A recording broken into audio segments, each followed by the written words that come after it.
You can repeat affirmation 24/7 for 20 years. And I've had those people, okay?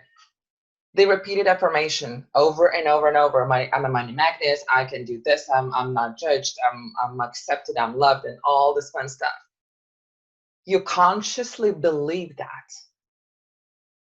But if your subconscious doesn't accept that truth, it's going to be push and pull all the time or butting heads all the time. It's not going to happen.